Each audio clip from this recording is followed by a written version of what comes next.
Is the screen being shared? Yes, looks good. Okay, great.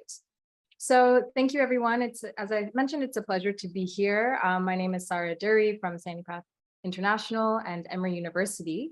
Thank you to Michaela for inviting us here with the FSMA Spotlight webinar and for introducing us with a great introduction. So as she stated, our topic today is using the SaniP tool for fecal sludge management and pathogen detection, and we'll give some examples specifically in the context of cholera. Okay, so in our agenda today, we'll discuss the following topics. So a quick introduction, and then we'll get into what is the SaniP tool, and using the SaniP risk assessment tool to identify pathways of exposure to V. cholerae. And then we'll have a question and answer session.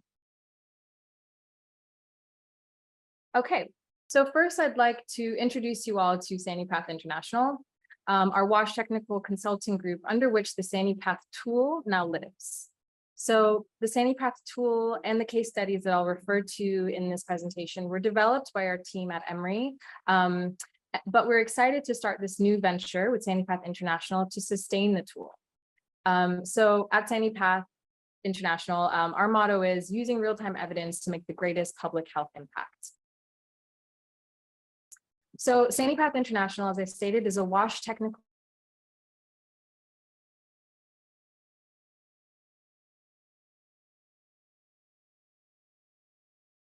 to address the urban sanitation crisis and strengthen evidence-based decision-making and public health interventions. So we really acknowledge the critical role of data in guiding effective interventions and public health policies. The scarcity of accessible data on sanitation challenges often leads to policy interventions without sufficient evidence. Through extensive research and advanced analytic techniques, SaniP International bridges this gap, providing data-driven insight that informs impactful sanitation initiatives, while also empowering policymakers and stakeholders to make evidence-based decisions for improved public health outcomes. Put simply, our goal is to lower the barriers to using public health data for decision-making. So this venture was started off, as I mentioned, by staff at Emory University with the collaboration of Trend in Ghana. SaniP International leverages the extensive experiences and resources from Trend, as well as the Center for Safe Global Water and Sanitation at Emory University. So our team's academic background and foundation, combined with our experience with real-life application of rigorous assessment tools, such as the SaniP tool, but not limited to, puts us in a favorable position to work at the intersection of practical solutions, driving evidence-based sanitation that positively impacts communities. So our team of experts from the United States and Ghana have been working together since the inception of the SaniP tool in 2013. So our areas of expertise, we are a team of experts with over 10 years of experience translating results to action at the intersection of WASH and public health. Our technical expertise lies in using risk assessment tools like SaniP, environmental surveillance of pathogens, health communication and education, intervention design and implementation, and more. So now I'll move into discussing about the SaniP exposure assessment tool itself, which we call the SaniP tool. The tool was developed with the funding of Bill and Melinda Gates Foundation, and piloting of this tool started in 2013 in Ghana. Since validation of this tool, it's been used in several countries around the world. And I'll start off with a little bit of background on the rationale behind the SaniP tool methods. So to start off, it's important to think about excreta and how individuals are exposed to it. First, we know that excreta is not often contained. Many of you have probably seen this type of shit flows diagram, SFD, that looks at various steps along the sanitation chain from containment, emptying, transport, treatment, and reuse disposal. This particular example is from Dhaka, Bangladesh. And at each step of this chain, the excreta may be safely managed, which is shown in green, or the excreta can be accidentally or deliberately discharged into the environment, which could include residential environments, drainage systems, and surface waters. So our exposure assessment work and the SaniP tool focuses on what happens to that 98% of excreta or fecal sludge that is inefficiently treated or not treated at all prior to being released into the environment. Where does it go? How do people get exposed to it? What are the public health risks from excreta in the environment? What do public health authorities need to know in order to effectively intervene and protect public health?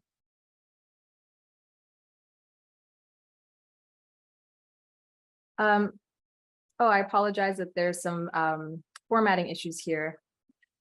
But we recognize that inadequate sanitation leads to multiple pathways of exposure to fecal contamination. So as we think about fecal contamination of the residential environment, we realize that there are many different types of exposure pathways. Most of you have probably seen this or some version of the F diagram that shows sources of pathogens in human and animal excreta and how these pathogens enter different compartments of the environment, and then how food, drinking water, and hands can become contaminated with fecal pathogens and serve as vehicles for transmission to other humans. As public health practitioners, we try to develop and implement interventions that aim to block these pathways. Interventions like sanitation may contain human fecal feces, and we think of these as upstream interventions. And as we think of downstream interventions, we're thinking about looking closer at the point of exposure. So as examples, improving quality of drinking water, improving food to reduce ingestion to contamination, including improving food hygiene, or improving water accessibility and promoting hand washing. So here I'd like to think about talk about what we think of as our dominant pathway. So we define the dominant pathway as those that make the greatest contribution to total fecal exposure. So the figures on the right show that pathways contribute differently. You can see pathway A, pathway B, pathway D, pathway C. And so the pathways contribute differently to total exposure. And reduction of a pathway may have, as you can see in this top example, reduction of pathway A, removal of pathway A only made a small reduction in total exposure. But if we look at the bottom example here, removal of pathway B, which we would call our dominant pathway, as you can see from the size of the arrow, has made a bigger impact on total fecal exposure.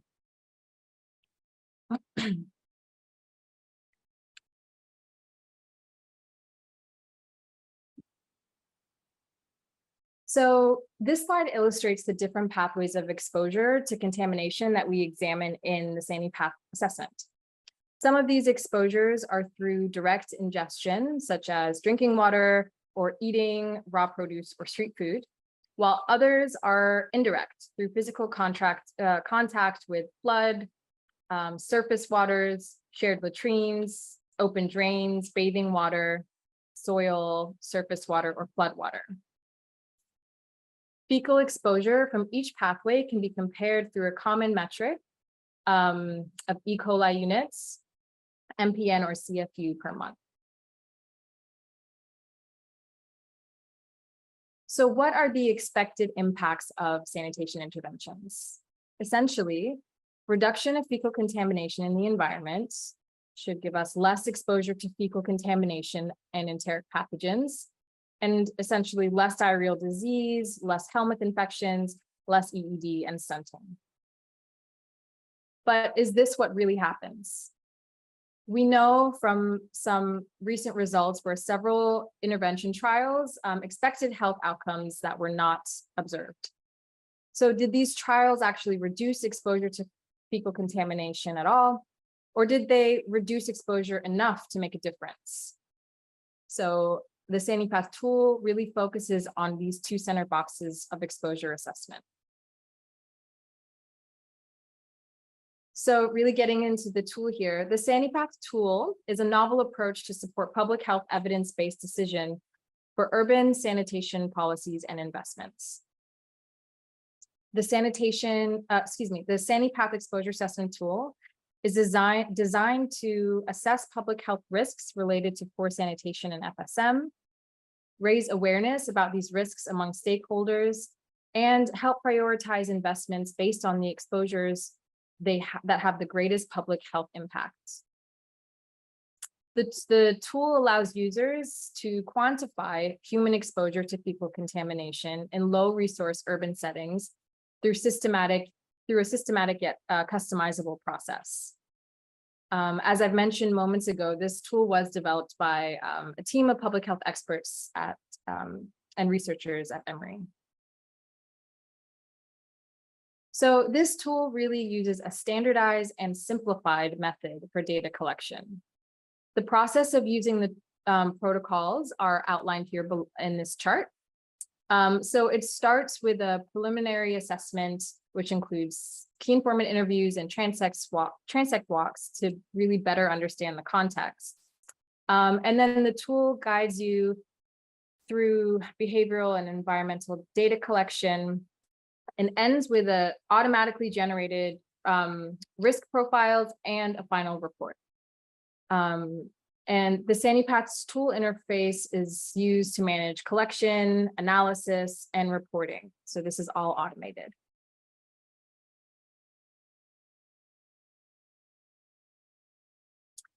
So the tool collects two types of data, behavioral data and data on environmental fecal contamination. So data on behavior is collected using surveys of reported frequency of specific behaviors of adults and children that may lead to exposure to fecal contamination. For example, the type of water that people drink, the frequency of contact with open drains, or the frequency of using a public latrine. On the environmental fecal contamination side, data on the location and magnitude of fecal contamination are collected by taking samples from each relevant exposure pathway. And these are then analyzed for E. coli, a common microbial indicator for fecal contamination. The data is then combined to estimate the relative risk of exposure to fecal contamination. Okay, so I want to show you how the data from each part of the study is combined to provide an estimate of exposure for a population. So on the left, the behavioral data from household, school, and community surveys. And on the right, the environmental data from laboratory analysis. In addition, we also have other parameters from literature and other studies that are combined to provide an estimate of the dose of exposure and percent exposed in a population. And then we have the results, which are these people plots. So featured in the center,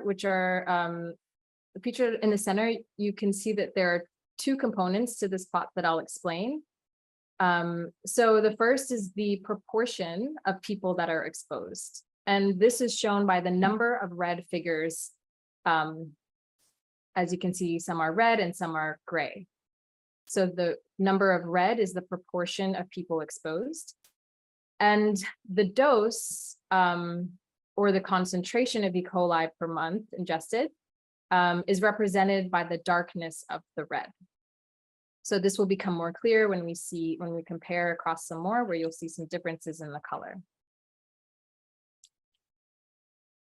So here, this slide highlights the people plots shown that we can compare. So here within a single community, you can use the standardized data to compare different pathways. As you can see, municipal water, flood, drain, public latrines, and uncooked produce.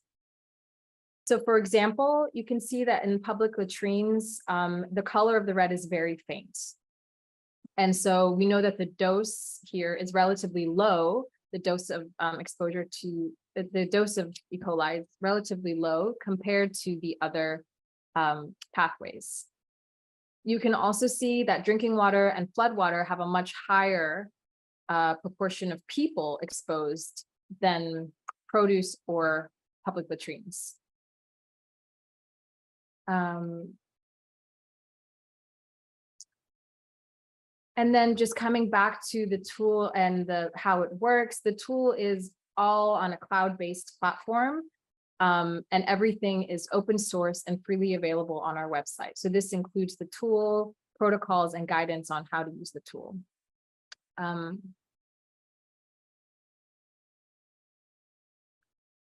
So this map here highlights where SaniP deployments have taken place. Most of these here, so you can see we have 12 countries, 14 cities, 57 neighborhoods. The units that we normally do these deployments is at the neighborhood level. Most of these were done with the help of the SaniP team, the technical assistance of the SaniP team. However, there are some cases where individuals are using the tool independently of the SaniP team. I'll also mention that we have started to use the tool in more rural areas, for example, in Ethiopia as well. So it's also been modified for more rural areas. And if you're interested, you can also compare data from our SaniP deployments. So on our website, we have our results dashboard where you can compare across cities, neighborhoods, and pathways, which I think is very interesting. So as you may be aware, there are many different types of tools that have been developed in the sanitation space. This recently released article by Dr. Furlong and colleagues at IHE Delft compares some of these sanitation tools. And I'll just quote from the abstract. Although impact will take time and it's difficult to directly attribute impact to a specific tool, evidence of the impact of FSD and SaniP was found. So with that being said, I'll move on to some case studies where you can see some of that impact. So here's a quick snapshot of the case studies that I'll talk through today. I'll discuss 3 different deployments. So as this should be, oops, excuse me. Oops. Okay, so this should actually be Accra and Ghana, Kumasi, Lusaka, and Nairobi, Kenya.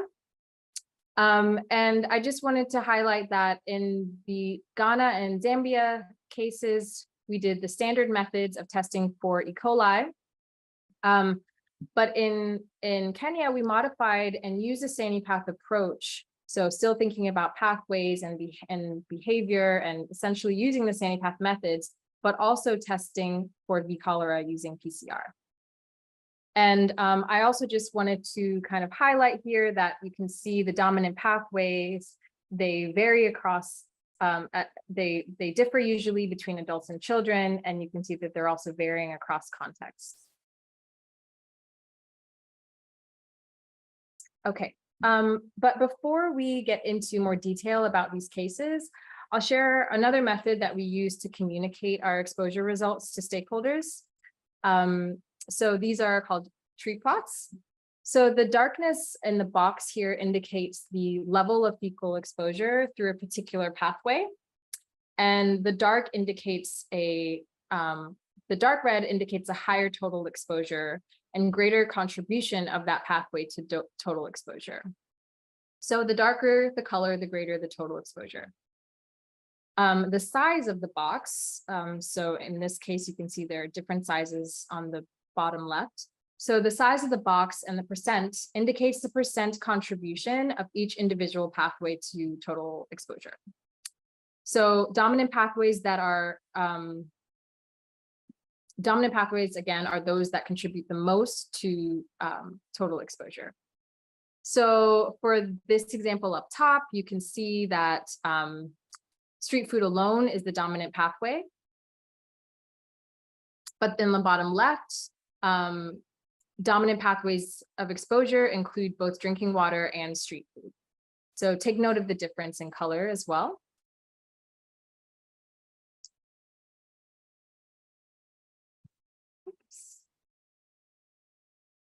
All right, so for our first case study and for the rest of them as well, I'll use the tree plots to kind of go through some of the results.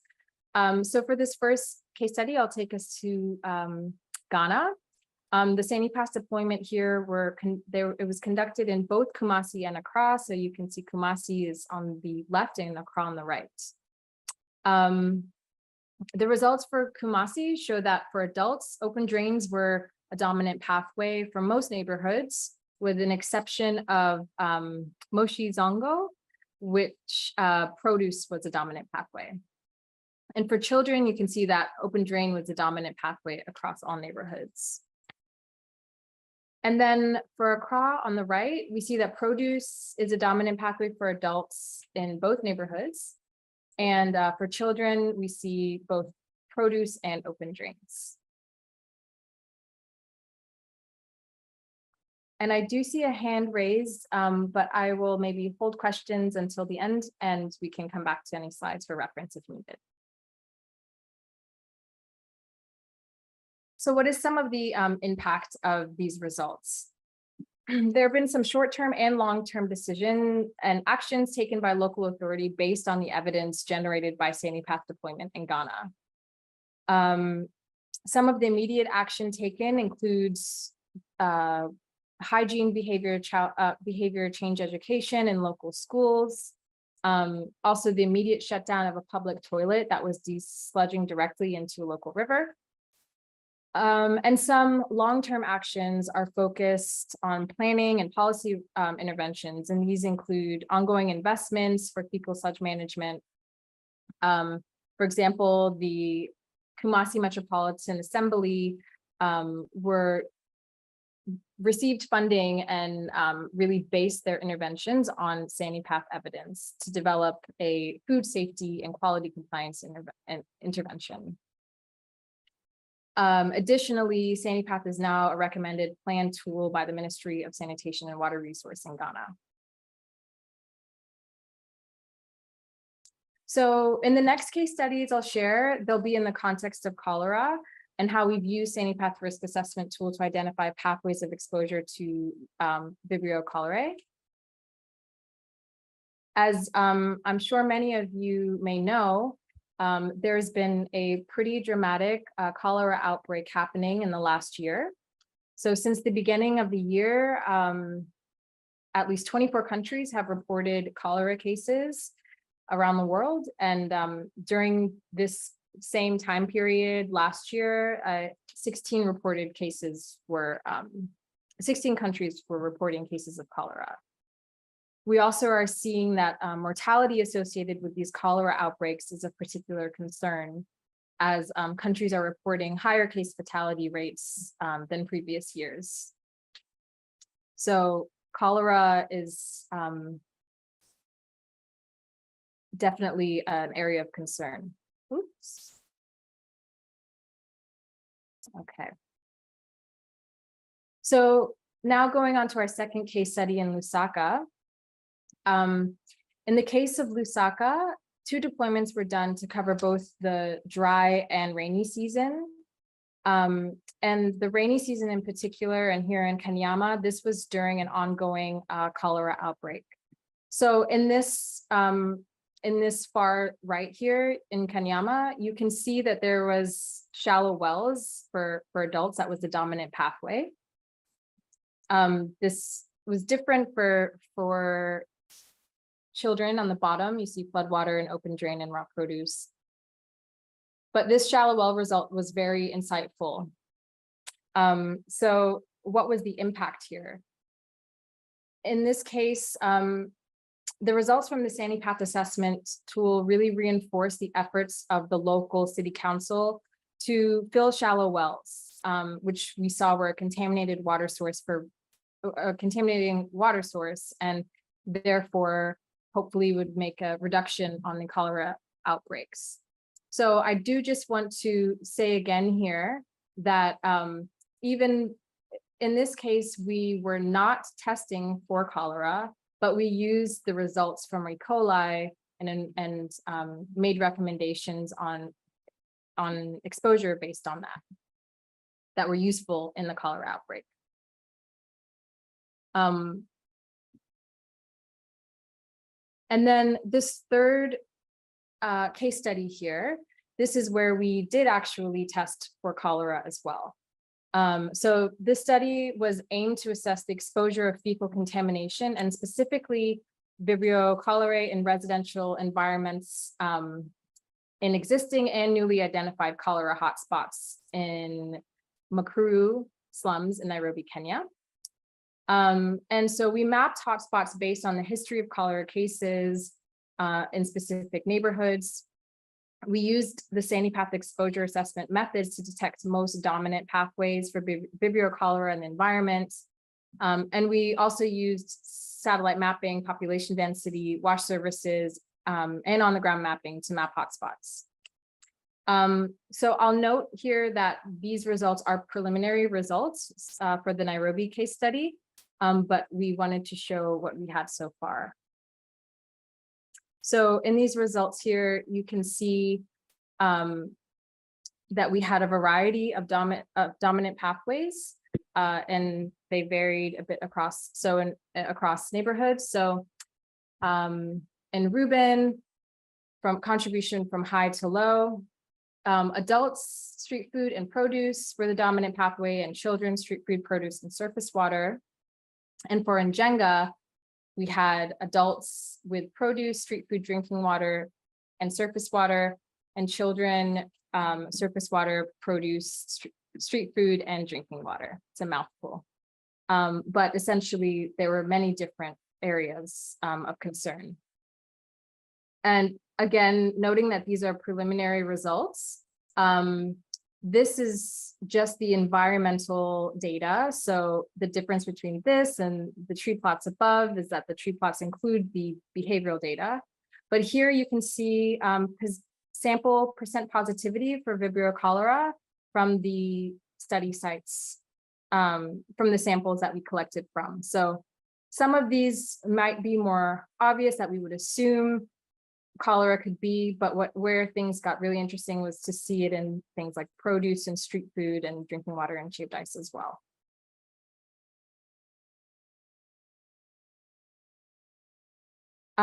So as we saw in the slides above, the dominant pathways were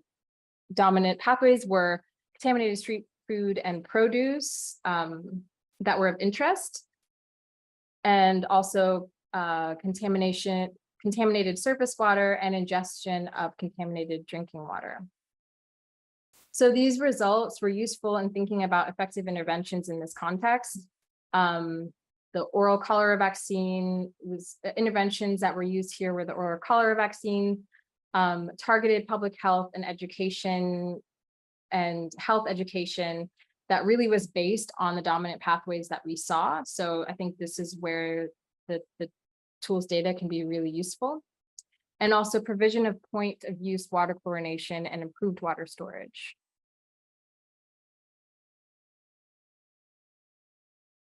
So here on this slide, I wanted to talk a little bit about the SaniP tool and how it differs from what we might know as environmental surveillance, especially in the context of looking for cholera in the environment. So when we think of the SaniP tool, we're really thinking of it as a risk assessment tool. So this helps us understand really how are people getting exposed, what are the transmission routes, and what are effective interventions to respond to it.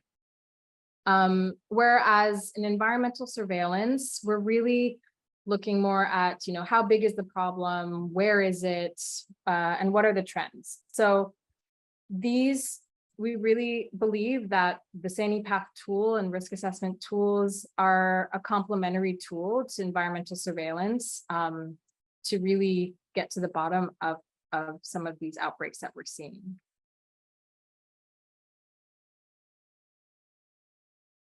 All right, so in summary here, SaniP International can provide a variety of technical assistance support at the intersection of WASH and public health. The SaniP exposure assessment tool is a powerful tool for FSM that can be used to generate data for evidence-based decision-making. And the tool has also been modified to be used with pathogen detection such as cholera and can be complementary to other types of surveillance. So with that, I am at the end of my presentation, but wanted to open the floor for questions.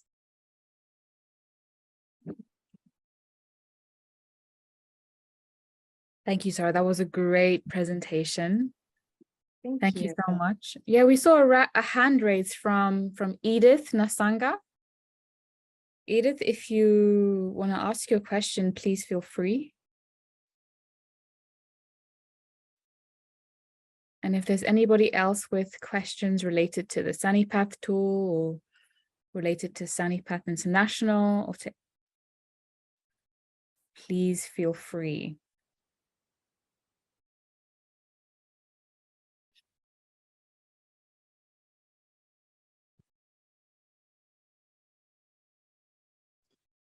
Hello. Hi. Can you hear me? Yes, I can hear you. Yeah. Thank you very much for your nice presentation. Thank you.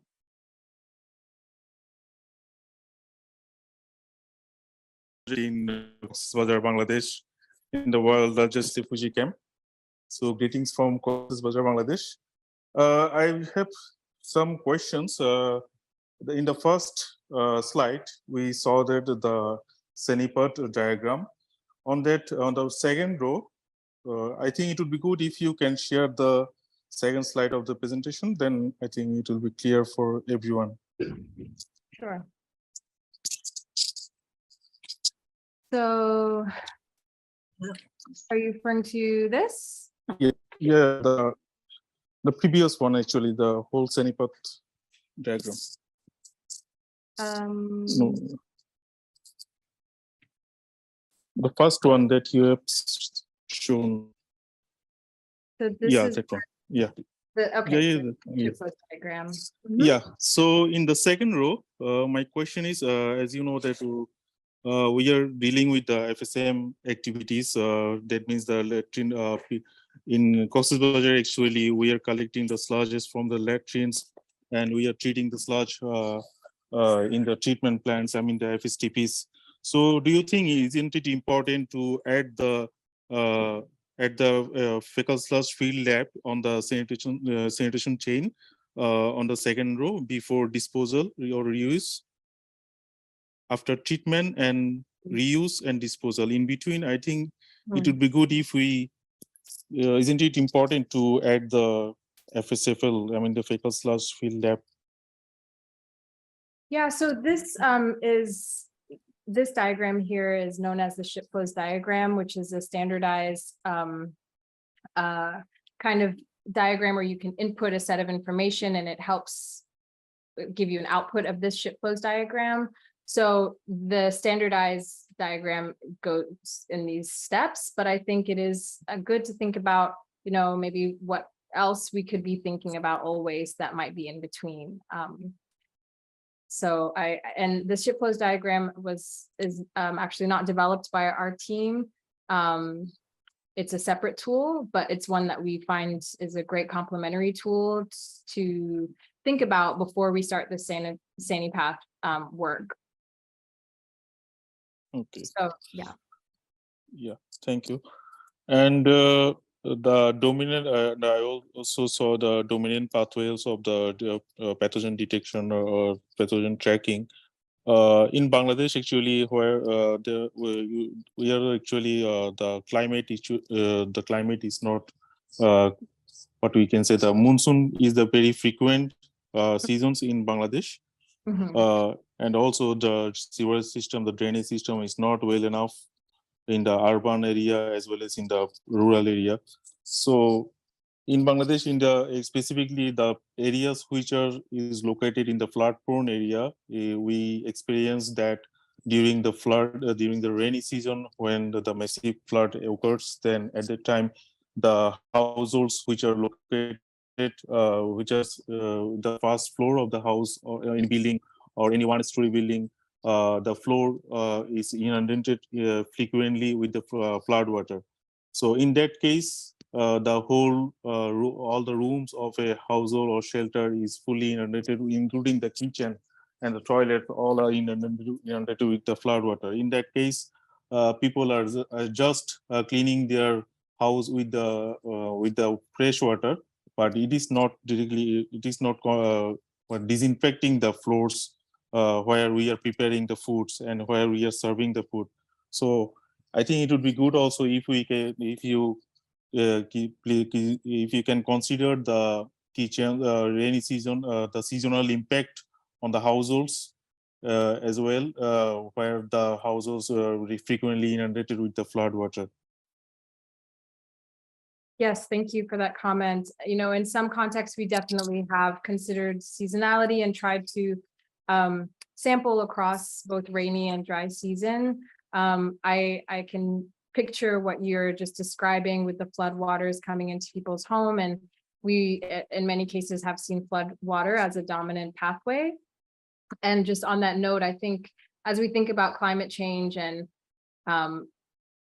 evidence, I think that the SaniP tool and the evidence generated through it can be really effective in advocacy by showing that, look, flood water is where, in this case, during this time, people are getting exposed to fecal contamination, and we can see that in this data.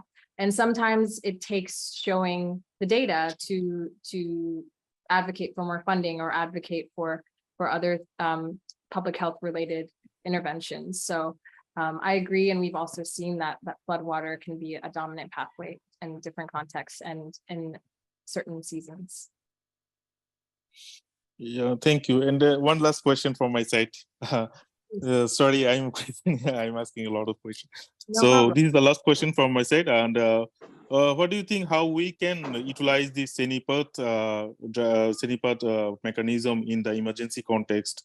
Like as you know that in Cox's Bazar we have the largest refugee camps, and during the influx we actually experienced a huge impact on the environment as well as on the public health.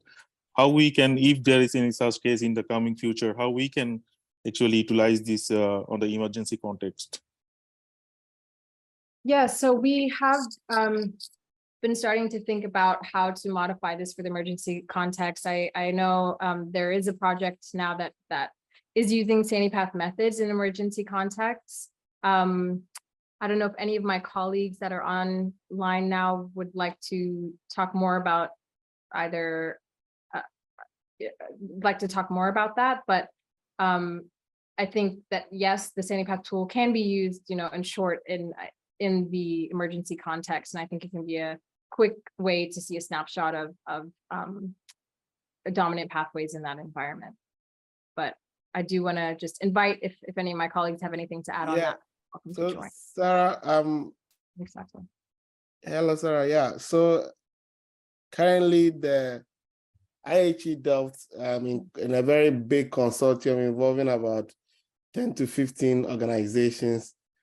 It's implementing the SaniP tool in Cox's Bazar and also in Uganda as well, in some emergency contexts in Uganda. So yes, truly, it's something that the tool is being explored in that direction. So I think it's early days yet. We've not seen the initial studies being done yet, but then there's an ongoing work both in Africa and in Bangladesh at the moment. Yeah, there's a very huge consortium of almost 20 organizations involved in that work. Yeah, in Cox's Bazar and Uganda areas where this is being done. Yes. Thank you. Okay, thank you very much. Thank you very much. Yeah.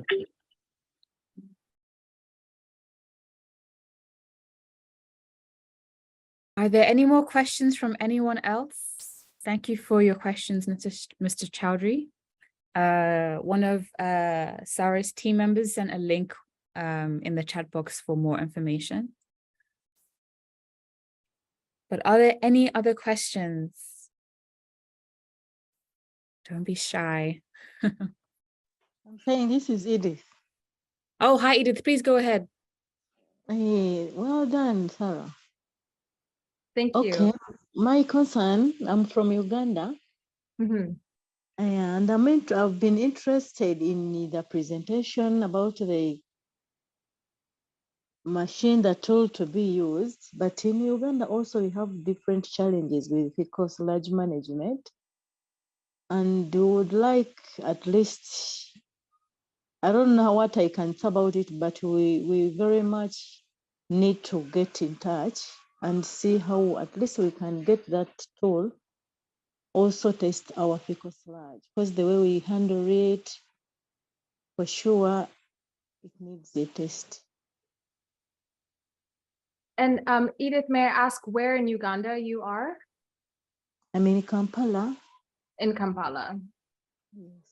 So we have actually done a SaniP deployment in Kampala. I'd be happy to share those results with you, but also more than happy to connect to see if there's any way that we can support you if you would like to do a deployment as well.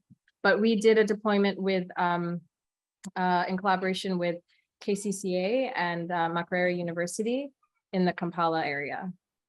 And this was in 2018. Okay. So it might be interesting for you to see, you know, what the dominant pathways were in the case of Kampala. But again, we would be happy to discuss further with you to see if there's any use of the tool. Okay. With me, I'm within Kampala, but I'm an entrepreneur handling fecal sludge. I have a company. So like I was concerned because of the company, but at least if you have ever approached with KCCA, I think you're there. Like but still I need to interact more with you. Yeah, I'd be happy to. And I'll make sure to leave my my email in the chat box. And actually, let me just, while we are closing up here, I can just leave this here. But yes, feel free to send me an email and I'll be happy to connect. Okay, please. Thank you. Okay, last chance to ask questions. Oh, Flavius, please. Yes, good morning. Morning. I'm Kamwani Flavius from Blantyre City Council, Malawi. Hi, how are you? I'm fine.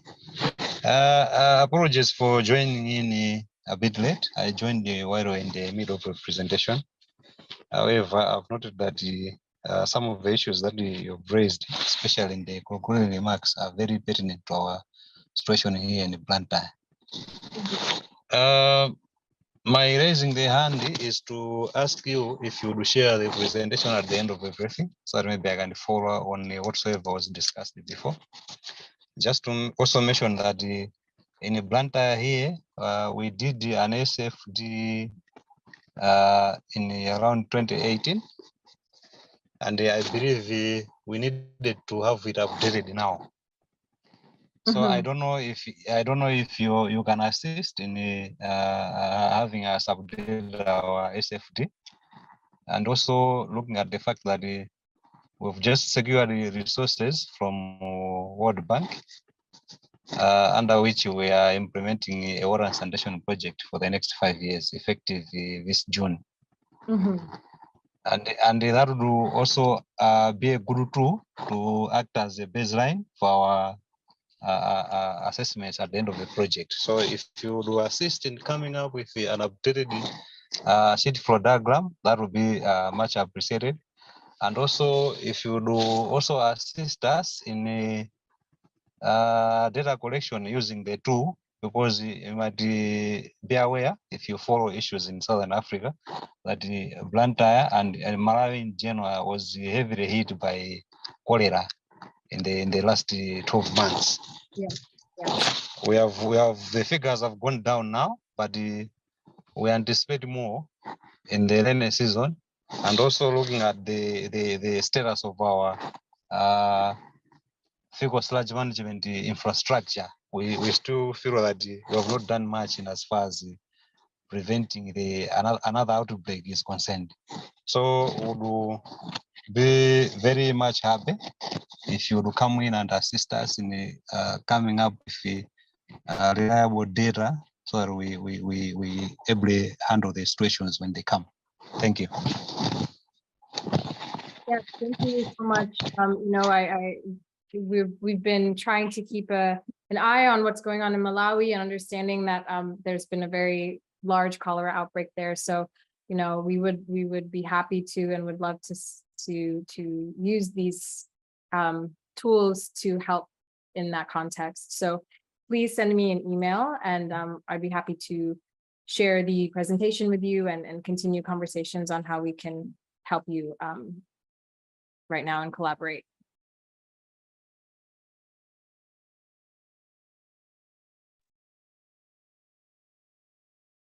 Okay, thank you. Okay, we have just a few minutes left until we close. So if we'll take one more question. Any more questions? We'd love to hear from you. If not, we will begin wrapping up. And I want to say a huge thank you to Sarah. Thank you to SaniP International. Thank you for this really, really insightful presentation that I just knew that people would engage with and would want to know more, and also would want your assistance in their context as well.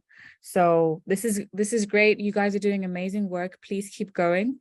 And yeah, as I said in the beginning, this presentation will be available, well, this recording will be available in about 3 months' time for everyone to see, but will be available to FSMA members like now. So if you want to become an FSMA member, please do join us. But yes, the next installation of FSMA Spotlights will be in September. So if any of you would like to host a webinar with us, please do reach out to me. I will leave my email in the chat box. But yes, thank you again to you, Sarah. I hope I hope you had a good time presenting today. Thank you so much for having us. And on behalf of our whole team, again, there are several members of my team here: Surja, Raj, Habib, and Atto. I believe just the 3 of them are here. So on behalf of all of us, thank you for giving us an opportunity to present this work here at FSMA Spotlight. Pleasure is ours. So yes, thank you everyone for joining. I hope you found this session useful, insightful. Please do keep in contact or keep track of SaniP International's activities. Please visit their website and just check out their activities. And yeah, thank you for joining us. Have a good day, have a good morning or evening, wherever you are in the world. And we will see you for the next webinar in September. So yes, goodbye and thank you.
Okay, it's time. I'm gonna let people in now.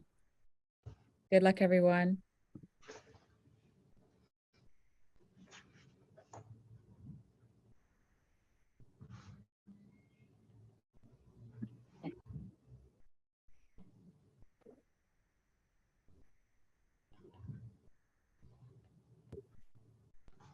Good morning, everyone. Good morning. Sorry, I'm gonna ask everyone to stay on mute during this presentation. Thank you for joining us this morning. We're super excited to have this webinar with some pretty awesome innovators. So please, we're just gonna wait for more people to join, but please introduce yourselves in the chat box. Tell us your name, your profession, where you're joining from. The chat box is your networking tool, so please utilize it. Tell us where you're from, where are you joining from this morning? We're just gonna wait about 5 minutes before we officially start. But yes.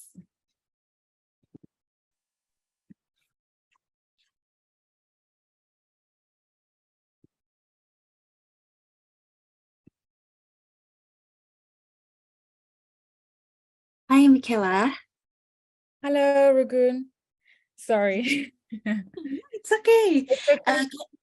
Can I send the background in this chat box so everyone can use this background? I mean, the Zoom background. Sure. Yeah, I think I will send the Zoom background in this chat box. Is it okay? Okay, okay. Okay.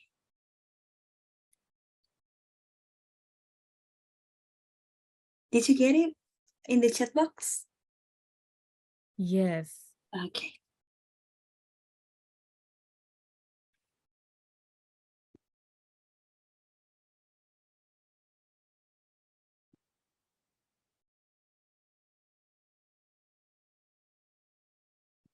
Okay. We're just gonna wait for more people to join. If everyone can just introduce themselves in the chat box. Don't be shy. This is your networking tool.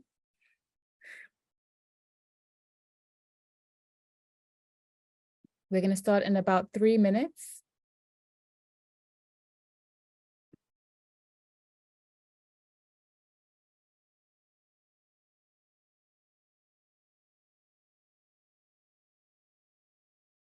We have some young innovators from Indonesia joining us this morning, sharing their amazing designs. It's going to be a good one. We'll start in about 2 minutes. Just wait for a few more people to join.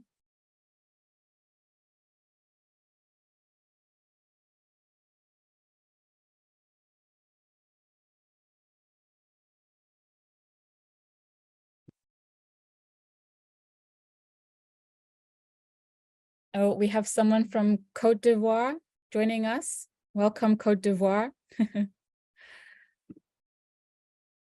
Welcome. Thanks for joining us this morning. Were you at our conference? Were you at the FSM7 conference?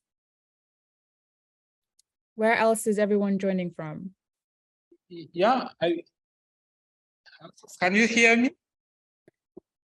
Yes, but you can type it in the chat box. Oh, Thank you.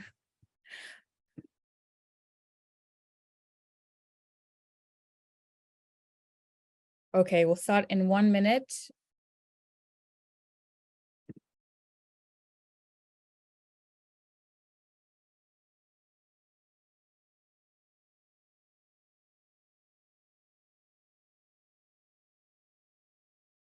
Great. Okay.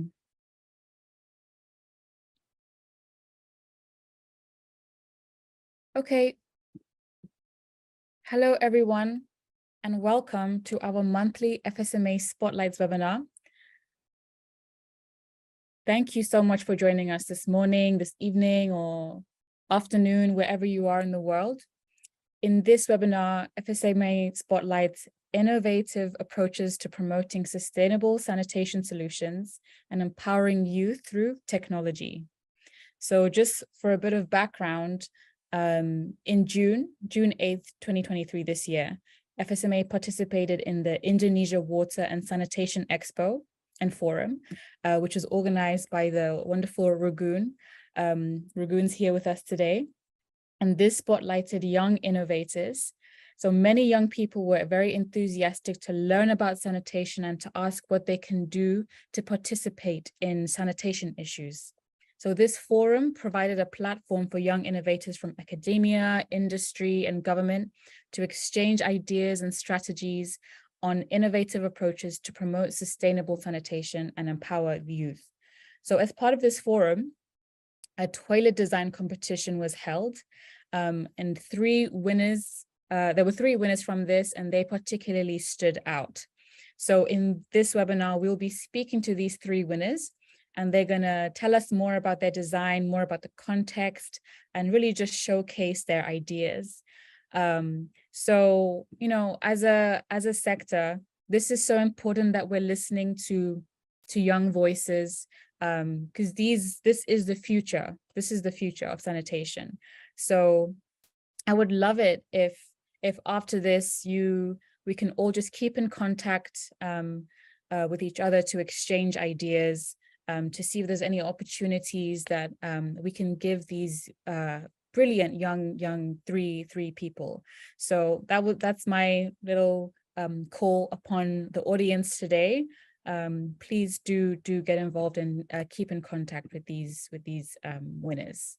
Okay, so taking a look at the agenda, we have 3 presentations lasting around 30 minutes, and then we'll have a Q&A discussion at the end.